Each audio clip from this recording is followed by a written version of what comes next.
예, 안녕하십니까. 이제 법률행위의 무효와 취소를 보실 건데 125페이지. 이제는 민법 총칙을 살짝 정리해 가는 겁니다. 물론 이 교재에서 대리가 뒤쪽에 있기 때문에 아직까지 비중 있는 게 남아있긴 합니다만 무효와 취소 조건과 기한을 공부하기 위해서는 앞에 체계를 다시 한번 보셔야 됩니다. 일단 사람이 무엇인가에 대해서 누리는 것으로서 법의 보호를 받는 것을 권리다라고 했었고, 이 권리는 부단히 발생 변경, 소멸하는 데 그걸 간단하게 권리의 변동이다라고 했었고, 무엇이든지 이러한 권리 변동의 원인이 되는 것을 법률 요건이라고 부르기로 옛날 학자들이 그렇게 약속을 해놓은 것이고, 이러한 법률 요건의 개개의 구성으로 되는 사실 하나하나를 법률 사실이다 라고 이름을 붙여놓았는데, 이 법률 사실에는 사람 정신작용과 관련 있는 용태라는 것이 있고 사람 정신작용과 관계없는 사건이라는 것이 있는데, 요거는 시간이 나면은 마지막 시간에 다시 한번 공부가 다 된 상태에서 정리 한번 해보기로 하고, 이 법률 요건에는 크게 법률 행위다라고 하는 것도 있고 법률 행위에 의하지 않은 법률에 규정된 것도 있다라고 했습니다.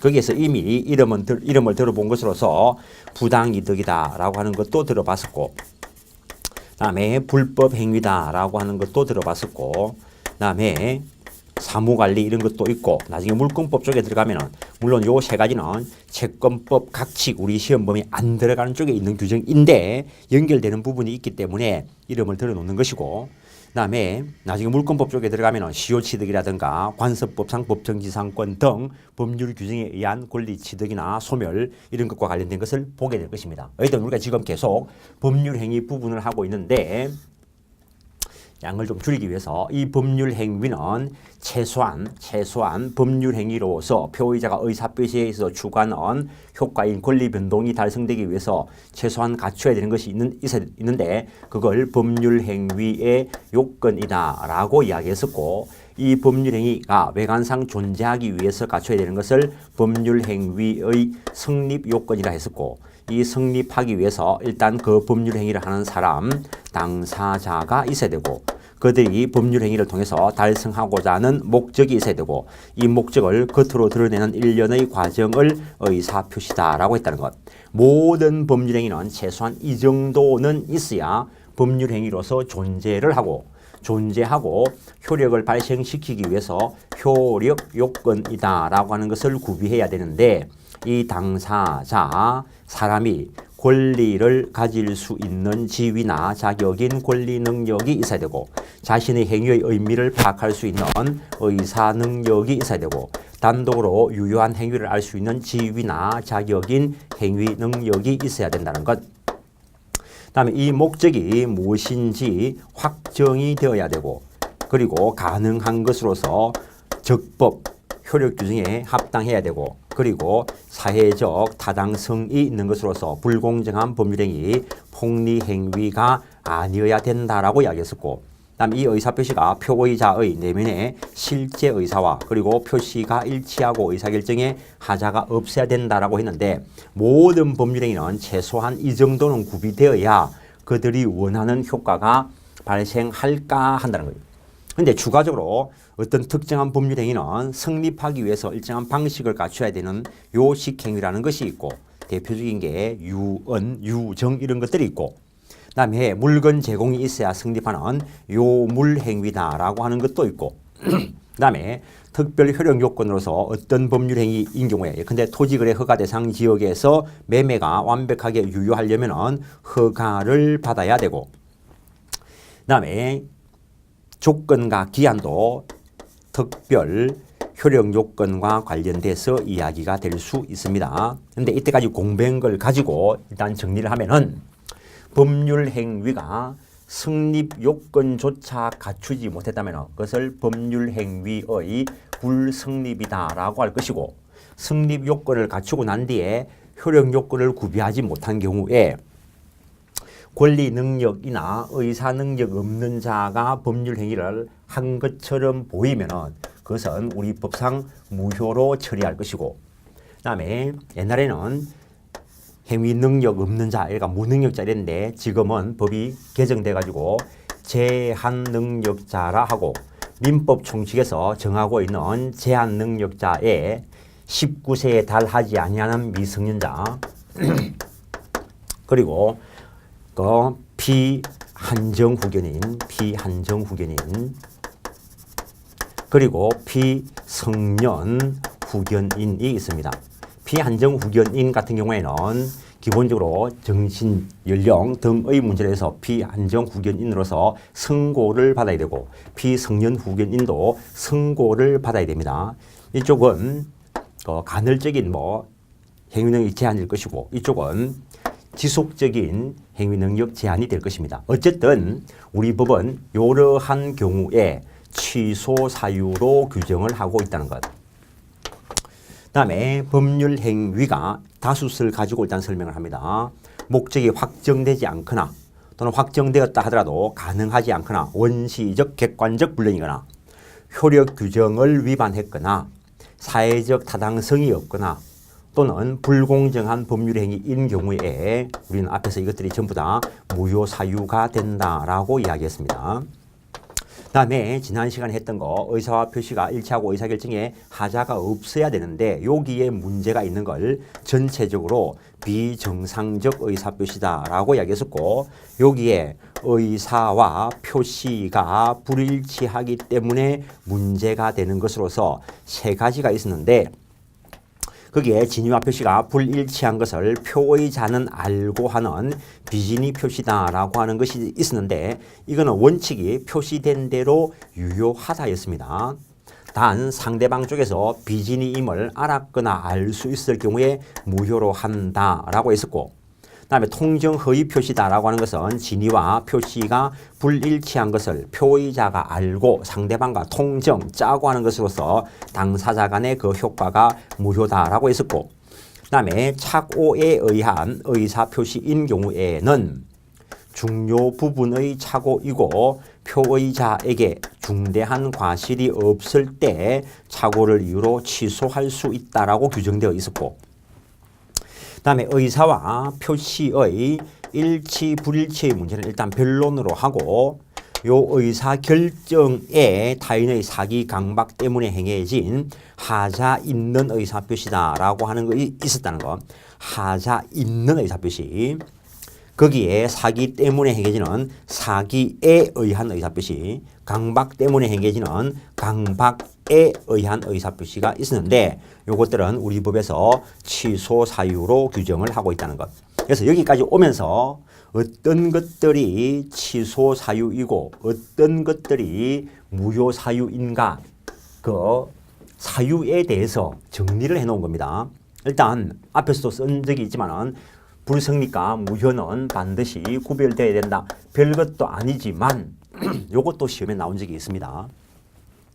그 다음에 이제는 무효와 취소를 공부하는데 이러한 사유들 중에서 어떤 것들은 무효 사유로 규정되어 있고 어떤 것들은 취소 사유로 규정되어 있는데 무효는 원칙적으로 확정적, 절대적, 당연 전부 무효가 원칙인데 일단 무효라는 것은 법률 행위가 성립은 했지만 성립과 동시에 효력이 주어지지 않는 것을 말하는 것이고 취소의 경우에는 일단 법률 행위가 성립을 하고 유효인 것으로 다루어진다는 것. 일단은 유효라는 거.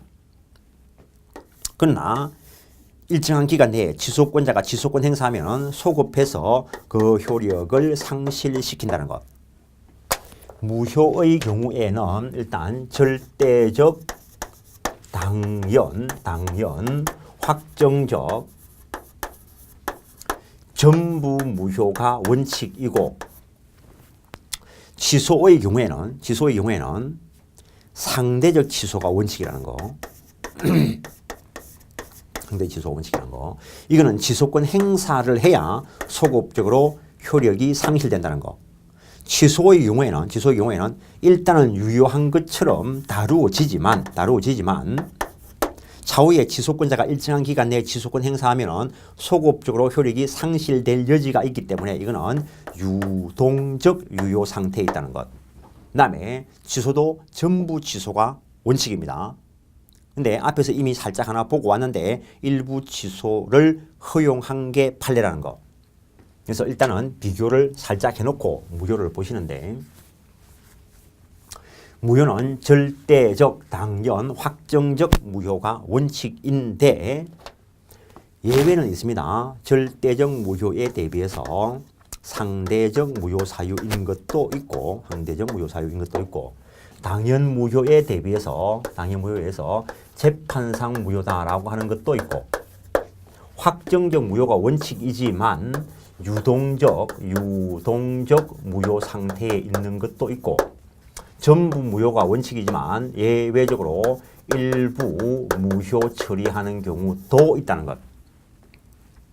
일단은 간단하게 시험 나오는 게 절대적 무효 사유인 거, 상대적 무효 사유인 거, 요것만 가지고도 해결되는 것들이 있는데, 일단은 의사표시와 관련된 것들은 무효이든 취소이든 선의 제3자에게 대항하지 못하는 상대적 무효 또는 취소가 된다는 거. 그래서 여기 있는 이 무효, 요 두 가지가 선의 제3자에게 대항하지 못하는 상대적 무효이고, 무효는 이쪽이 원칙이라 했습니다. 그래서 무효는 원칙적으로 누구에게 대해서도 효력이 없는 것이다. 무효는 누구에 대해서도 효력이 없는 것이다. 이렇게 쓰면 이 말은 맞는 말로 처리합니다. 딴 말이 없으면 원칙만 가지고 이야기한다는 거예요. 세부적으로 고려하면 선의 제3자에 대항하지 못하는 무효도 있다라는 것. 그래서 요 두 가지를 뺀 나머지 권리 능력이 없거나 의사 능력이 없는 자가 법률 행위를 한 것처럼 보이는 경우의 무효, 그 다음에 확정되지 않거나 원시적 객관적 불능이거나 효력 규정 위반이거나 반사회적 행위, 불공정한 법률 행위로서의 무효는 선악을 불문하고 누구에게라도 효력을 미치는 절대적 무효가 원칙이라는 거. 그래서 사실은 민법 총칙은 요거 이야기합니다. 요것만 가지고 곰곰이 딱 정리해 놓으면 민법 총칙 문제는 다 해결되게 되어 있습니다. 대리도 이 범주 안에 들어갑니다. 그 다음에 계약법 쪽에 있는 계약도 이 법률행위라는 말 대신에 계약이라는 말 집어넣으면 다 통용됩니다. 그래서 기본적인 체계가 민법은 법률 행위를 이야기하든가 아니면 법률 규정에 의한 것들을 이야기하는가 딱 두 가지 뿐입니다. 세부적으로 들어갔을 때 각각 다른 것들이 있겠지. 매매하고 임대차하고 똑같으면 따로 규정할 필요가 없겠지. 특성이 다른 뭔가가 있으니까 그것들을 규정해 놓은 것이고, 법률 규정에 의한 것들은 공통적으로 되어 있는 것이 아니고 각각 개별적으로 필요에 따라서 규정을 해 놓은 것이고, 그래서 전체 공통적인 걸 먼저 이야기하고 각각 개별적인 것을 이야기하는데, 그래서 이것도 죽으려고 외우라는 게 아닙니다. 딱 정리해 놓고, 이쪽은 절대적 효력이 있는 거, 의사표시가 되는 것은 상대적 효력이 있는 거, 이러셔가지고 마임대 정리를 딱 해놓고 눈에 찍어 놓으면 됩니다. 어쨌든 절대적 무효는 누구에게라도 효력을 미친다. 저 앞에서 보고 왔습니다. 근데 종래에는 이쪽을 가지고 이야기했는데, 종래에는 상대적 무효인 경우에는 무효임을 아는 당사자가 무효임을 알고 추인을 하면 새로운 법률 행위로서 유효성이 인정된다는 것. 즉 A 소유의 부동산인데 세금을 회피하기 위해서 어떤 채권자들로부터 강제 집행을 면하기 위해서 그랬는지는 모르겠지만 둘이서 짜고 통정허위 표시에 의해서 B 앞으로 등기해 놓기로 했다는 거죠. 그러면은 매매계약서를 작성하고 등기를 해 주었을 수도 있는데, 등기는 그렇게 되어 있어도 매매계약서가 작성이 되었다 하더라도 둘이서 짜고 늦건 채 해놓기로 했으니까 소유권이 여기에 있는 거예요. 법적으로. 왜냐하면 통정허위 표시는 무효이기 때문에 표시대로의 효력이 인정되지 않는다는 거. 그래서 선의 제3자 보호와 관련되는 것은 통정허위 표시 쪽에서 공부를 하고 왔었고, 이제는 근데 1월 달에 이렇게 해서 등기를 해놨다 하더라도 이 등기된 대로의 효력이 발생하는 것이 아니기 때문에 소유자가 이 사람이라는 거. 그런데 1년이 지나고 2년이 지나고 3년이 지났는지 모르겠는데 어느 6월 달에 이쯤에서 A가 진짜로 이건 너 해라 할 수도 있습니다. 그럴 수 있지. 진짜로 B가 자기가 갖기로 할 수도 있고. 근데 A가 돈이 필요하니까 등기가 어차피 너 앞으로 넘어가 있으니까 등기 내한테 회복해가지고 파느니 너가 돈 있으면 사라. 너가 돈 있으면 사라. 그래 내 돈 있으니까 살게.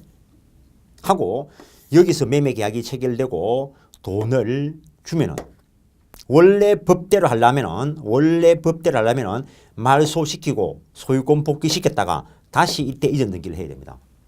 사람이 머리는 된다는 거지. 그럴 필요 없다는 거지. 이미 등기가 있으니까 여기서 돈 주면은 일치하는 실체관계가 생겼으니까 이때부터 새로운 법률 행위로서 유효성이 인정된다는 거. 이걸 무효 행위의 추인이다라고 이야기합니다. 무효인 법률 행위에 대해서 당사자가 무효 사유 있음을 알고 추인한 때는 그때부터 새로운 법률 행위로서 유효성이 인정된다는 것. 즉 원칙은 소급표 없다는 것. 원칙은 소급표 없다는 것. 요거 자주 시험 질문이 나옵니다. 새로운 해놨는데 무효인 행위라도 추인하면은 유효행위가 된다라고 쓰면 틀립니다. 추인하면은 이 경우에는 무효행위를 추인하면은 무효인 행위가 유효로 가는 게 아니고 새로운 행위로서 유효성이 인정된다는 거. 그 다음에 원칙은 소급표가 없지만 약정으로 예컨대 이때 세금이 미지급된 것이 있으면 이때 세금 누가 내야 되지?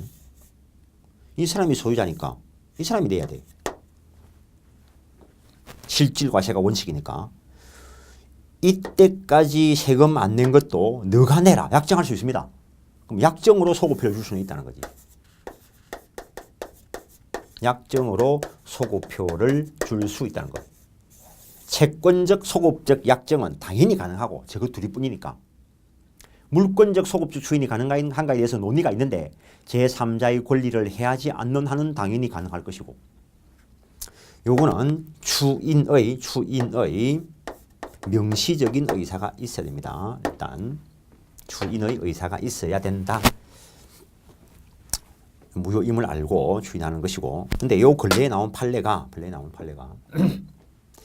절대적 무효인 경우에 이 절대적 무효 사유가 존재하는 한은 추인에 의해서 유효로 갈 여지가 없습니다. 근데 이것도 한번 저 앞에서 극단적인 예를 들었는데 오늘 A, B 둘이서 마약 매매를 했다는 거예요. 그러면은 이거는 현행 법 체계상 무효라는 겁니다. 그럼 오늘 이 체계란 이 마약 매매는 무효라는 거죠. 근데 의학이 발달돼 가지고 그렇지 안 그렇지 모르겠고 내가 예라 했습니다. 어느 시점에 가니까 이 마약이 의학적 용도로서 꼭 금지시킬 필요가 없다라고 인식이 됐다는 거죠. 그래서 마약 거래를 만약에 그냥 마약하면 또 그러니까 그냥 술 실제로 조선시대에 금주령이 내린 적이 있으니까. 그래서 술 요거 매매를 금지시키는 법안을 만들고 강행 규정을 만들고 요거 거래하면 무효라는 거죠. 근데 이런 걸 금지시키면 나라가 망합니다. 미국에서 옛날에 금주령 내려가지고 밀주 제조하는 사람들을 오늘날 마약 거래하는 사람들처럼 처벌한 적이 있습니다. 그때 밀주 만드는 업체들이 국가 권력하고 전쟁을 했습니다. 우리나라 사람들 좀 인식을 해야 됩니다. 안 좋은 것 같은 걸 무조건 금지시키면 또 다른 문제가 발생을 합니다. 그거는 내가 할 문제가 아니고 저 정치하는 사람들이 할 문제이긴 한데 생각 없이 무조건 벌을 과한다 이러면 또 다른 문제가 발생을 합니다. 어쨌든 간에 그래서 이거 무조건 금지를 시키는 거니까 그것이 곤란하다라고 평가가 돼서 이제는 술 거래를 허용한다라고 법을 개정을 했다는 거죠. 그러면은 이 무효인 행위가 유효로 되는가? 이 무효인 행위가 유효로 되지는 않습니다. 그런데 이 절대적 무효 사유였던 것이 원인이 없어졌다는 거죠. 이거는 무효이기 때문에 술을 가져가 마셨더라도 술 대금 달라 할 권리가 법적으로 인정 안 되고 권리가 인정 안 되니까 술대금 지급 청구권 가지고 소송을 들어갈 수도 없고 국가한테 보호해달라고 할 수도 없으니까 저끼리 전쟁하는 거지. 마약 거래가 그렇듯이 지금. 그런데 거래가 허용된 이 시점에서 원인이 없어졌으니까 그때 우리가 주고 팔았던 거 그거 유효한 걸로 하자. 지금부터 이제 돈 내놔라. 이거 가능하다는 거죠. 그래서 판례가 절대적 무효 사유라 하더라도 그것이 소멸하게 되었다면은 그 무효 사유 알고 추인하면은 새로운 행위로서 유효성이 인정될 수 있다라는 여지를 준 판례가 있습니다. 그래서 종래에는 절대적 무효와 상대적 무효의 구별 시릭 중에서 무효의 추인과 관련되는 이야기가 논의가 되었었는데 어쨌든 은밀하게 한번 분석을 해 보셔야 되는 것이고 그다음에 당연 무효가 원칙입니다. 당연 무효가 조금 했던 A 소유의 부동산에 대해서 통정 허위 표시를 해서 B 앞으로 등기를 해놨다 하더라도 이거는 주장 안 해도 그냥 무효니까 법적으로 소유자는 A라는 거죠. 주장 안 해도. 근데 주장 안 하면 돌려줄까? 안 돌려주겠지. 이거는 현실적인 문제고. 그래서 이거에 대한 참 끔찍한 판례가 있습니다. 좀 끔찍하다 할까? 좀. 어떤 A라는 사람이 전문대를 졸업하고 4년제 대학을 편입학을 하고 공부하다 보니까 재미있어가지고 대학원에 진학을 했어. 석사 과정을 밟고 박사 과정을 거쳤어. 열심히 노력을 해가지고 어느 대학 교수, 부교수로 재직을 하게 됐어요. 근데 어느 날 이 학교 측에서 연락이 오기를 편입학 과정을 취소한다라고 연락이 왔다는 거예요. 놀랬겠죠. 자다가 벼락 맞은 거죠. 그러니까 변호사를 찾아갔겠지.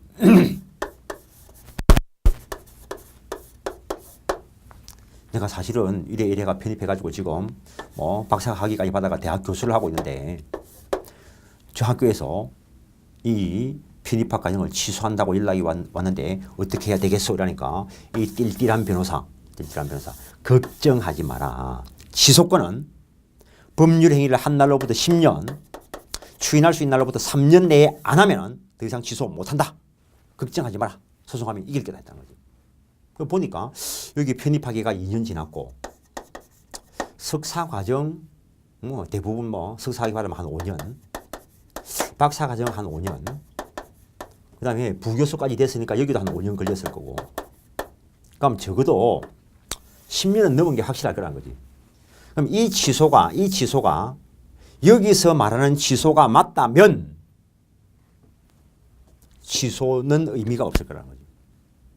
그러니까 변호사가 확실히 이길 거라고 소송을 들어갔는데 대법원에서 야, 네가 법을 모르는 거다. 네가 일반 사람들이 취소라고 말을 했는데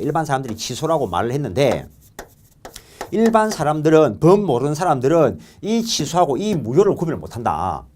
그 사람들이 여기서는 취소라고 통지를 했지만은 실제로는 그 통지 내용은 무효를 알리는 거였다.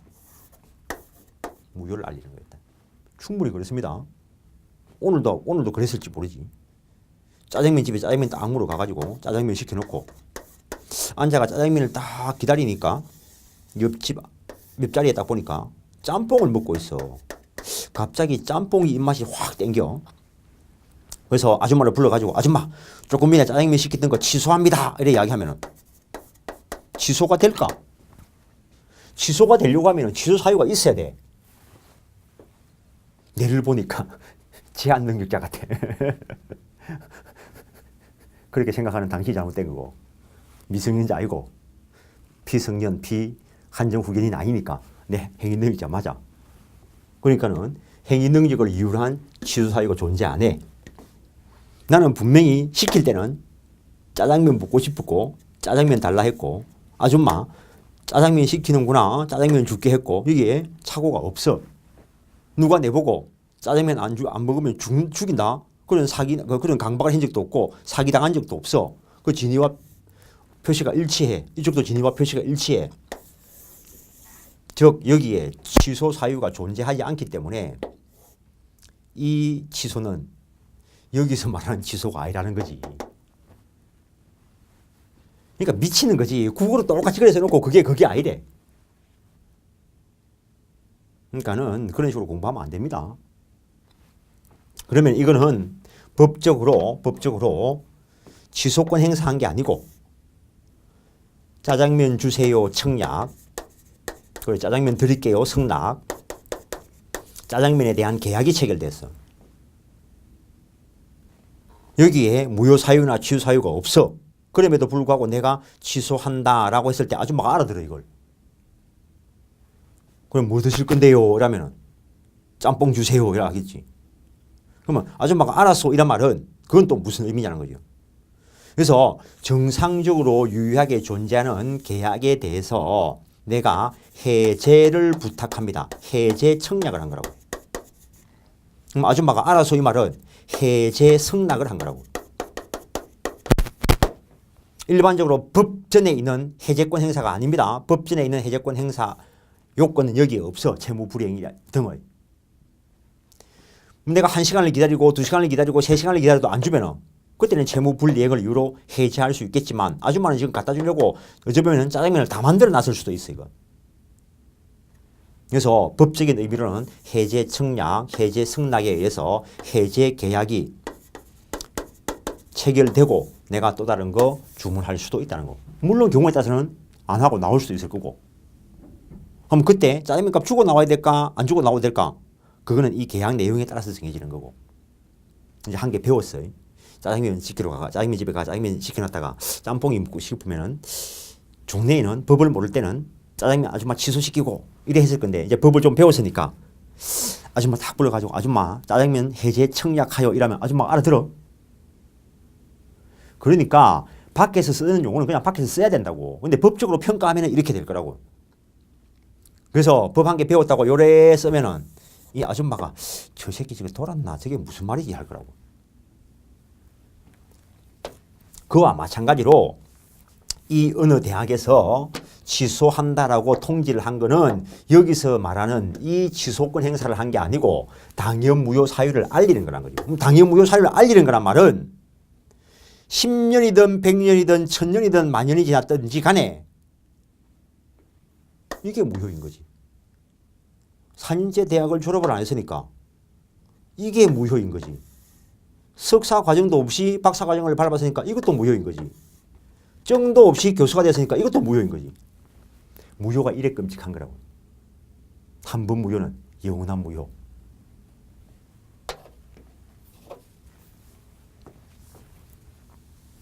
그런데 일정한 경우에는 재판에 의해서 무효를 주장해야 되는 경우도 있다는 거지. 그거는 법인 설립 무효, 법인 합병 무효 이런 것들이 있는데 법인이 설립되려고 하면은 설립 등기를 해야 되고 법인 설립 등기를 했으면은 무수히 많은 사람들하고 거래를 했을 건데 이쯤 와서 보니까 저기에 무효 사유가 있더라 해가지고 이걸 당연 무효로 돌려버리면은 무수히 많은 사람들 이익을 침해할 수 있기 때문에 재판 가지고 따져봐라는 거예요. 일단 거기까지 125페이지 보시면은 불완전한 법률 행위 해놨는데 무효와 취소의 구별 공부하시고 나서 이 표를 보면서 확인을 하십시오. 표를 외우는 게 아니고 표를 외워가 구별해 놓은 거는 시험장에서 쓸모가 없을 수 있습니다. 공부가 제대로 됐나 안 됐나를 확인하는 자리라는 거. 무효와 취소의 관계 경합을 인정하기도 합니다. 밑에 그 두 줄 저 앞에서 통정의법시 쪽에서 이야기한 적도 있습니다. 무효인 행위도 취소 대상이 될 수 있다라고 했다는 거. 126페이지 무효란 법률행위가 일단 성립은 했지만 성립 시부터 당연히 그들이 의사표시에 의해서 추구하는 것처럼 보이는 그 효과가 주어지지 않는다는 거. 그래서 불성립과 구별돼야 되고 무효는 절대적 무효가 원칙인데 선의 제3자에게 대항하지 못하는 상대적 무효도 있다는 것. 요거 가지고 구별해 놓으시라는 거. 그 다음에 당연 무효 원칙이고 재판상 무효 이야기했습니다. 여기들은 요걸 가지고 한번 좀 고민해가지고 그냥 머릿속에 기억하시라고 또 앞에 자 따가지고 외우지 말고 앞에 따가지고 외워놔면 나중에 그게 기억이 나더라도 그게 어디서 떠오르는지도 몰라. 그 다음에 무효는 확정적 무효가 원칙인데 일정한 경우에는 유효로 가는 경우도 있다는 거죠. 그래서 유동적 무효다라고 하는 것도 있고 조금 전에 유동적 유효 상태에 있는 것도 있다라고 이야기했는데 유동적 무효의 경우에는 성립과 동시에 효력이 발생되지 않는 걸 일단 무효로 하는데 차후에 허가 등을 받아서 소급적으로 유효화되거나 처음부터 유효인 것처럼 만들어지고 또는 장래를 향해서 유효화될 수 있는 것을 유동적 무효 상태에 있다라고 하는 것이고 유동적 유효는 성립과 동시에 일단 유효한 것으로 다루어지는데 취소 등에 의해서 소급적으로 효력을 상실시키거나 또는 장래를 향해서 효력이 상실되는 것을 유동적 유효 상태에 있다라고 한다는 것. 일단 유동적 무효 상태에 있는 거 토지거래 허가 대상 지역에서 허가 받을 것을 조건으로 매매계약 체결한 경우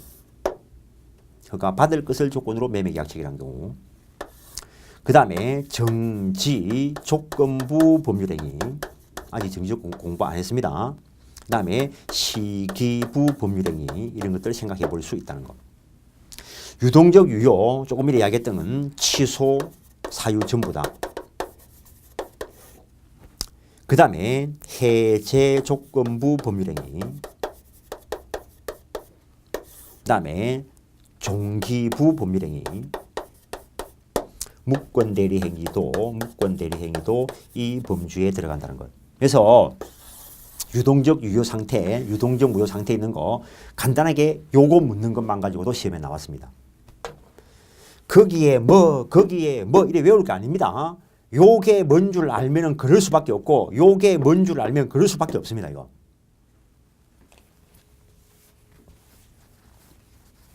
토지거래 허가 대상 지역과 관련되는 판례는 많고 그는 거의 안 빠지고 나오는 것 중에 하나인데 토지거래 허가 대상 지역에서 허가 대상인 것은 허가 대상 지역 토지의 소유권 그리고 지상권의 유상거래와 그 예약에 대해서 허가를 받아라라고 해놨습니다. 그러면은 이거 아니면 허가 안 받아도 되지. 일단 허가 대상 지역이 아니면 안 받아도 되고 소유권, 지상권 아니면 즉 저당권 허가 안 받아도 되고 임대차 계약 체결할 때 허가 안 받아도 되고 전세권 허가 안 받아도 되고 그러니까 요 요건에 구비가 돼야 허가를 받는다는 거. 그래서 A라는 사람이 토지거래 허가 대상 지역에 토지를 소유하고 있는데 애초부터 허가를 배제 잠탈할 목적이었다면 확정적 무효입니다. 그래서 토지거래 허가 대상 지역에서 허가 없이 매매 계약을 체결하고 허가 안 받고 전매를 하고 요렇게 중간 생약 등기를 하면은 토지거래 허가 대상 지역에서 중간 생약 등기를 하면은 허가를 배제 잠탈할 목적이 확정적으로 드러났기 때문에 확정적 무효. 등기해도 걸리지도 못합니다. 100년 지나도 무효. 그래서 나중에 허가받을 것을 조건으로 매매 계약을 체결했다면은 채권행위, 물권행위 다 유동적 무효. 바탕은 무효라는 겁니다.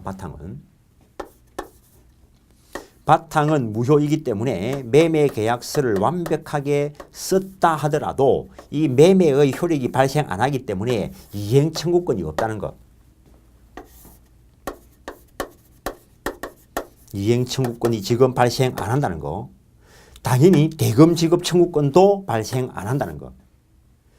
이행할 의무가 없으니까 이행할 게 없어. 따라서 이행 안 하더라도 채무 불이행이 되지 않는다는 거. 채무 불이행이 안 되니까 채무 불이행을 이유로 한 해제권이 나올 수도 없고 채무 불이행을 이유로 한 손해배상 청구권이 나올 수도 없다는 거. 26회 시험에 나왔습니다. 이거 원리만 터득하면 당연해. 그 다음에 이 매매 계약을 체결할 때 계약금을 지급할 수는 있습니다. 계약금 계약의 법리는 일단 그대로 적용됩니다. 유동적 무효 상태에 있다 하더라도 나중에 허가를 받아서 유효로 될 수 있기 때문에 요 유동적 무효 상태에서는 계약금을 부당이득으로 반환 청구할 수 없다라는 것. 허가를 받지 못해서 확정적 무효가 되면은 안 주도 될 돈을 줬으니까 그때 가서 부당이득 반환 청구할 수 있다는 거. 계약금의 법리는 그대로 적용되기 때문에 유동적 무효 상태에 있는 매매라 하더라도 교부자는 포기하고 수령자는 배액을 상환하고 해지할 수 있다는 것. 그 다음에 예약에 대해서도 허가를 받아라 했습니다. 그러니까는 매매에 따른 가등기를 하려면은 허가를 받아야 가등기를 할 수 있어요. 그래서 허가 받을 것을 조건으로 허가 대상 지역에서 가등기 할 수 있는가 없다는 거예요. 가등기도 허가 받고 난 뒤에라는 거. 학교법인과 같은 재단법인의 경우에는 처분 등을 하려고 하면 허가를 받아야 합니다. 여기에는 예약할 때는 허가 받아라는 소리가 없어. 그래서 재단법인 처분과 관련되는 가등기는 해둘 수는 있어. 이거는 법 체계 때문에 그런 거고.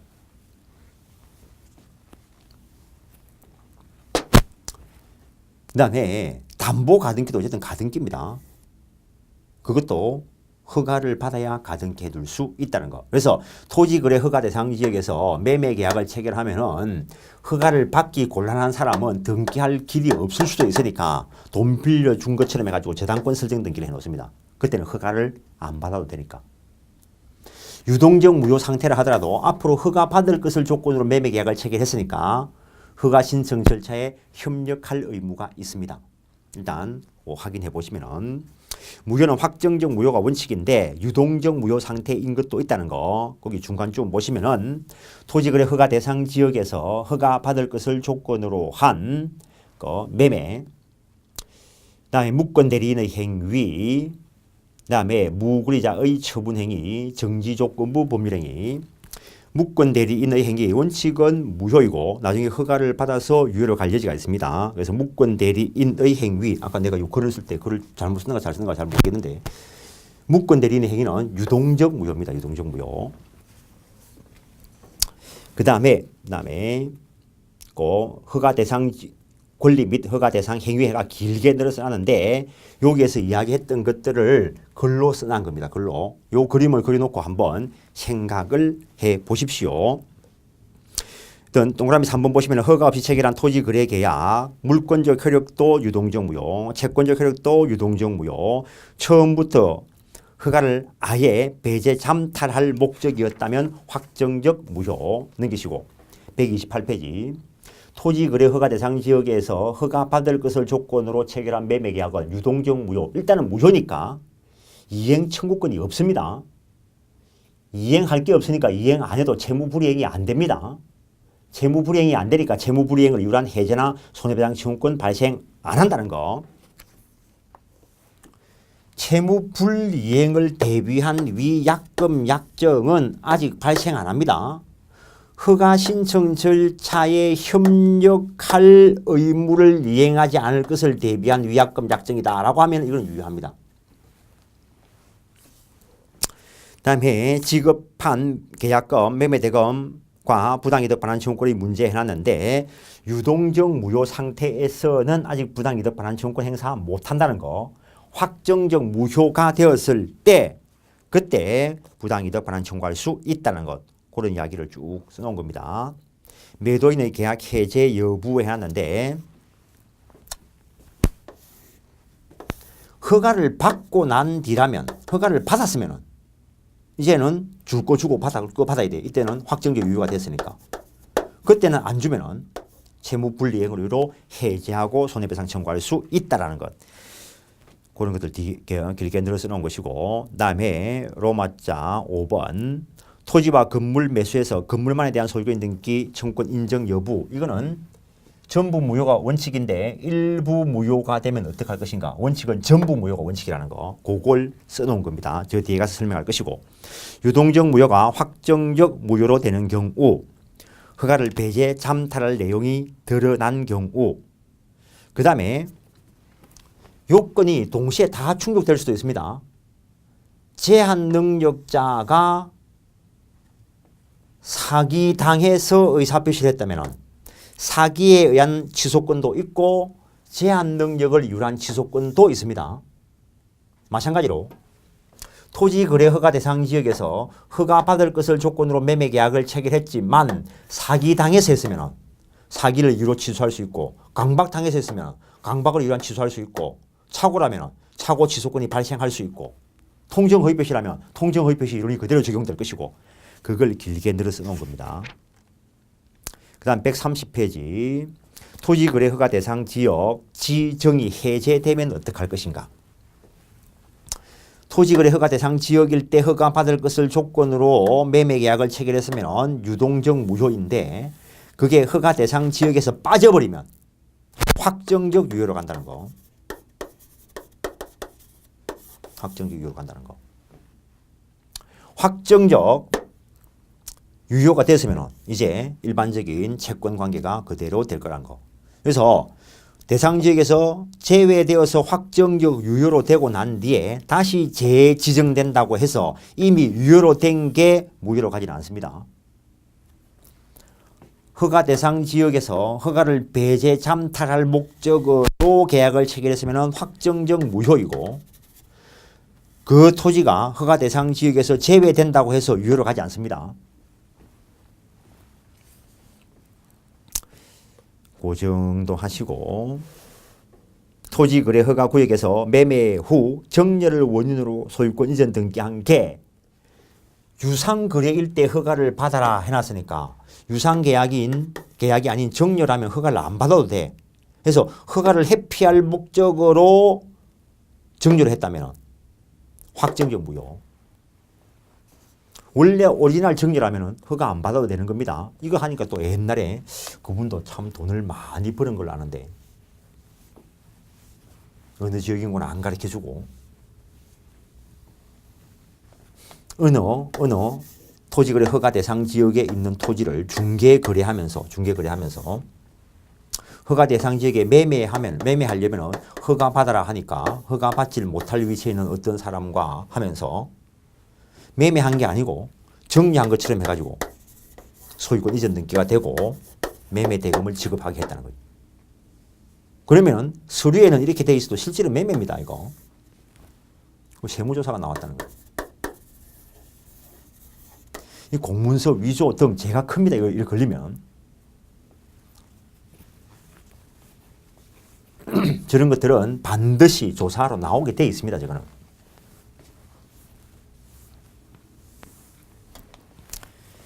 그 다음에 전부 무효, 일부 무효. 일단은 무효와 관련돼서 137조, 138조 양적 일부 무효라는 것이 있고 양적 일부 무효다라고 하는 것이 있고 질적 일부 무효다라고 하는 것이 있습니다. 이 질적 일부 무효를 무효 행위 추인이라 하고 양적 일부 무효 이 137조를 일반적인 일부 무효의 법리다라고 이야기합니다. 법률행위 내용의 일부가 무효이면 원칙은 전부 무효라는 것. 그래서 아까 토지거래 허가 대상 지역에서 이 허가 대상 지역인 토지와 이 건물을 일괄 매수한 비가 토지거래 허가 받기 곤란하니까 요거 허가 안 받고 건물만 이전 등기 청구할 수 있는가? 일부가 무효니까 전부가 무효고 따라서 일부만 이전 등기 청구할 수 없는 게 원칙이라는 거. 그래서 극단적으로 피자집에 가가지고 피자를 한 판 시켰는데 먹으려고 보니까 여기 벌레가 죽어 있어. 파리가 죽어 있어. 이거 어떡하지? 요만큼만 떼고 먹을까? 전부 무효. 전부 무효. 만두를 시켰는데 여기에 파리가 죽어 있어. 그것도 다 먹어도 되는데 그냥 극단적으로 요것만 빼고 먹을 수도 있는 거고. 법률행위 내용의 일부가 무효이면 원칙은 전부 무효. 단 일부 무효 부분이 없다 하더라도 법률 행위를 하였을 것이라 인정될 경우에는 가정적 의사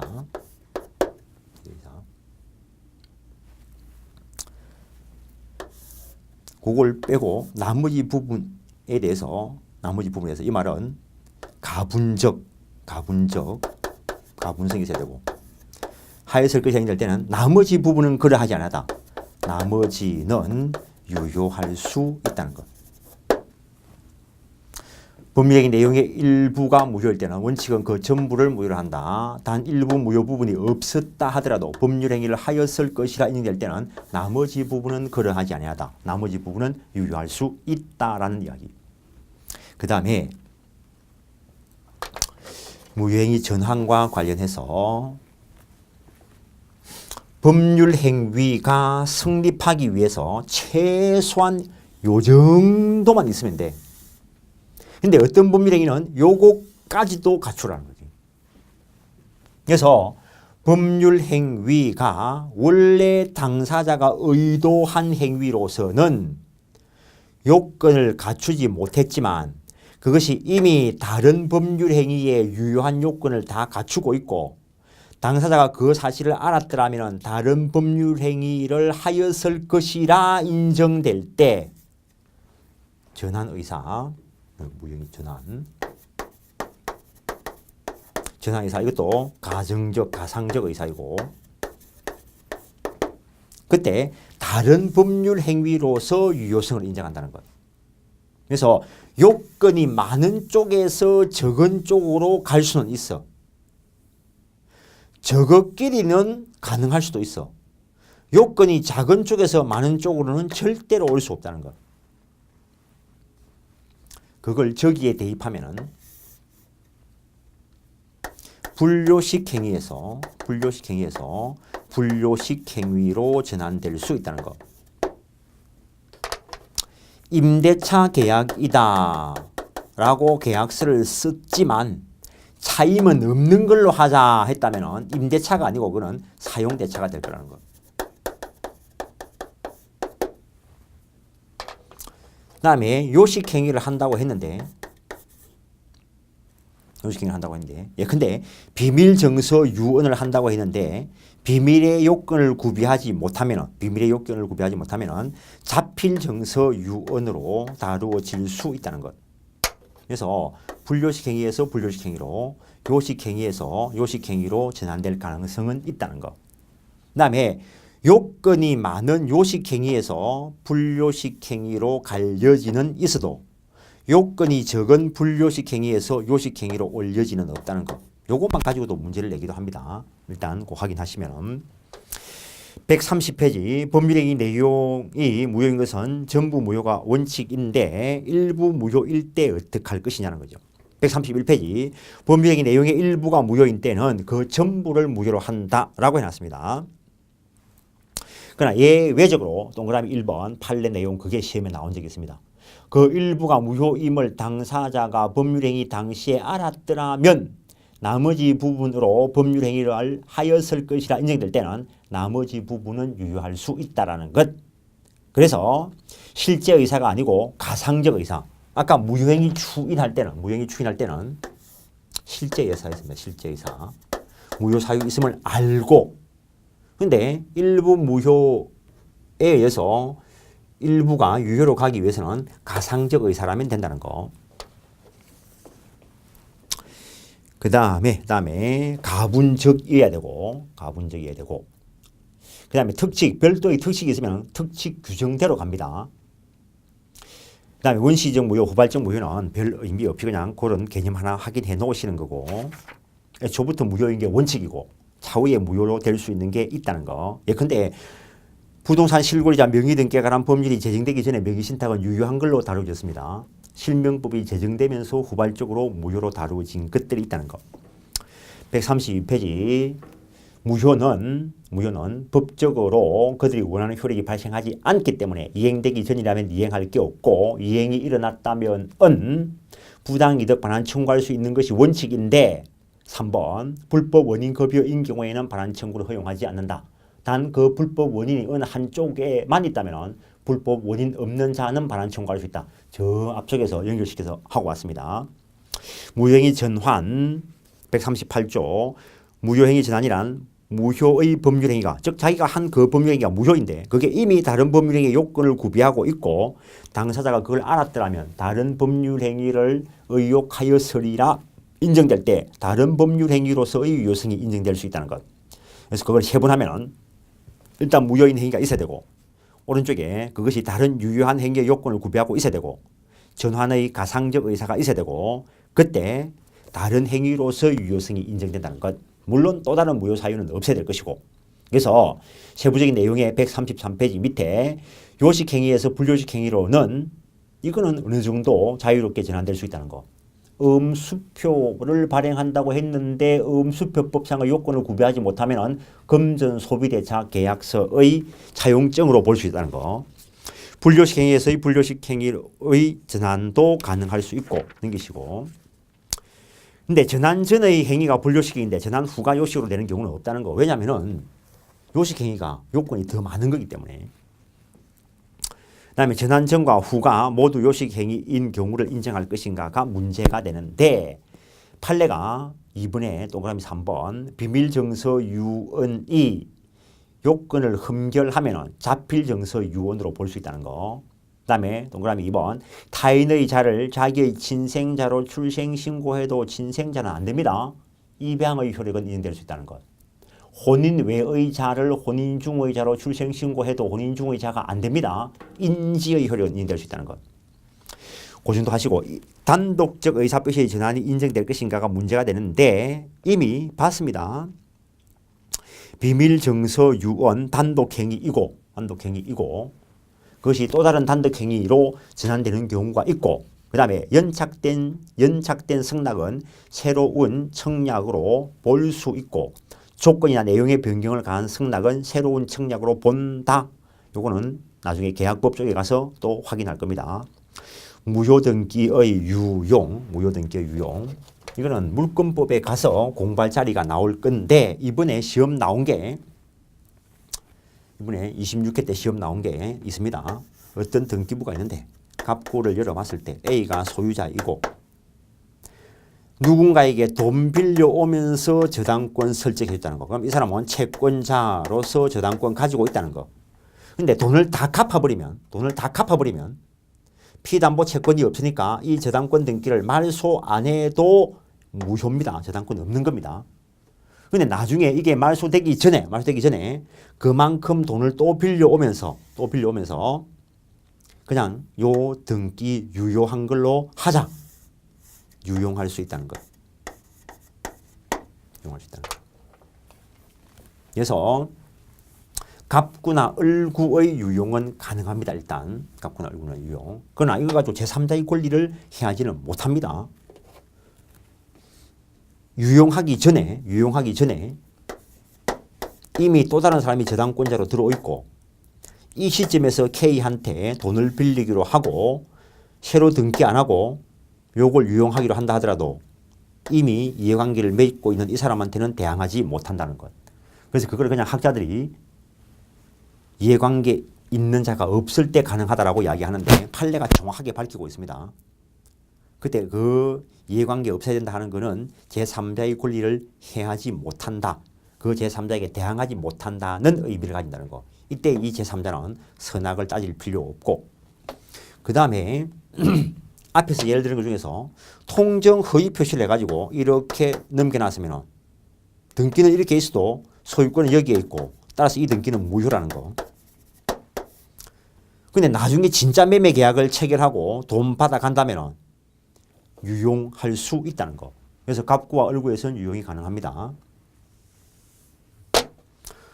이 상태에서 을구에 저당권이 있는데 이 상태에서 건물이 멸실돼서 철거든지 태풍이든지 하여튼 없어졌어요. 다시 건물을 신축했을 때 종래에 멸실된 건물의 등기부를 신축 건물의 등기부로 유용할 수 있는가? 이거는 허용 안 된다는 거예요. 이거는 허용 안 되기 때문에 실제 옛날에 수업하러 나올 초창기에 어떤 분이 그 사람은 내한테 수업 들은 게 아니고 앞에 수업 듣고 합격하고 하다가 문제가 돼가지고 나한테 질문하러 왔는데 저당권 가지고 경매 들어와가지고 이 건물 신축해놨는데 여기에 임차인들이 많이 있을 때 임차인들. 이 저당권 가지고 이 저당권자인 은행이 경매 들어오니까 등기부 보니까 이게 있어가지고 이 등기부인가 아닌가를 확인도 안 하고 경매를 받았다는 거지. 다른 사람들 법을 아는 사람들 경매 받았겠어 안 받았겠어? 당연히 안 받았지. 그러니까 유찰 됐으니까 가격이 싸져 있겠지. 경락을 떡 받았고 나서 이 사람들 비켜달라 할 수 있는가? 없다는 거죠. 왜요? 이 등기부는 멸실된 건물에 대한 것으로서 신축 건물 등기부로 유용이 안 되니까 등기부 옛날 등기부에 이렇게 기록이 되어 있어도 이 사람은 저당권 없어. 저당권 없어. 이 사람이 경매 신청시킨 거는 저당권 가지고 경매 신청한 게 아니고 이 사람은 채권자라고 채권자. 채권 가지고 이걸 압류해 가지고 경매 들어갔을 거야. 그 말은 이 임차권 그대로 살아남는다는 거예요. 그래서 멸실된 건물의 등기부는 신축 건물의 등기부로 유용할 수 없다. 간단하게 그렇게 이야기하고 그 다음에 표제부 유용은 허용되지 않는다라고 이야기하는데 그게 법적으로는 이런 현상이 나타날 수 있다는 거예요. 그래서 원래 뭐 극단적으로 이야기했어요. 극단적으로 5억. 원래 이게 뭐 한 10억짜리 좀 됐고 뭐 이거는 한 20억짜리 좀 됐고 그래서 뭐 이 사람들이 5억 임차인으로 당연히 요새는 대항력 다 갖추고 확정일자도 뭐 받을 거고 그럼 이 사람이 압류했다는 말은 이 사람 후순위로 압류했다는 거예요. 이가지고 경매 들어가면 이 앞에 있는 대항력 있는 권리는 다 존속해. 확정일자가 줬다면 배당 참가할 수도 있는데 배당 참가 안 할 거라고. 왜? 자기보다 앞선 권리가 없으니까 이 사람들 다 보호받을 거라고. 그러면은 이걸 그 당시에는 10% 내는 거였으니까 2천만 원 내고 낙찰을 받았으면 20만 원, 2억 내고 낙찰을 받았으면 이걸 경락대금을 완납해야 해야 돼, 하지 말아야 해야 돼. 그거는 저가 선택할 사항이고 알아서 해라. 그러면 이게 15억이면은 이 사람은 얼마의 경락을 받은 거래? 35억의 경락을 받은 거예요. 2억을 날리든지 20억 내놓고 저 부동산 가격이 35억 이상 될 때까지 기다리든지. 무슨 말인가 알아들었어요? 그래서 표제부 유용은 허용되지 않는다. 멸실된 건물의 등기부는 신축 건물의 등기부로 유용할 수 없다. 말은 그래 간단하게 하는데 이 뒤에 숨은 이야기가 100억, 200억일 수도 있다는 거죠. 아, 민법에서 말하는 권리는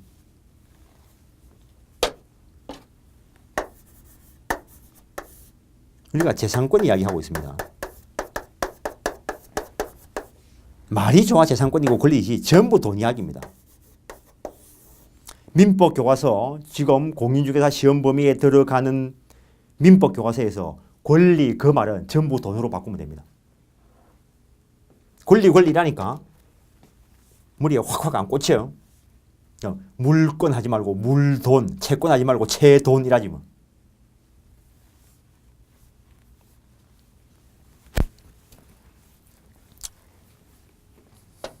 그래서 무효등기 유용, 표제부 유용은 인정되지 않는다. 그냥 간단하게 써놓은 것이고 등기법에 가면은 또 관련되는 부분이 있습니다. 불공정한 법률행위에 무효행위 전환의 법리가 적용되는가? 불공정한 법률행위 할 때 하고 왔습니다. 다음 무효행위 추인, 하자가 치유할 수 없는 무효, 즉 절대적 무효인 경우에 원인 종료 전에는 추인 불가, 원인 종료했다면 가능하다는 거 앞에서도 이야기한 적이 있고 원칙적으로 소급표가 인정되지 않는데 즉 추인함으로써 새로운 행위로서 유효성이 인정될 수 있다는 것. 예외적으로 당사자끼리의 소급적 추인은 가능할 수 있다라는 것. 그런데 오른쪽에 신분행위의 추인에는 소급표가 있다. 즉 무효행위 추인 139조에 있는 무효행위 추인의 법리는 가족법에는 그대로 적용되는 게 아니라는 것. 그런 시간상 조금 있다가 설명을 들어가겠습니다. 잠깐 쉬겠습니다.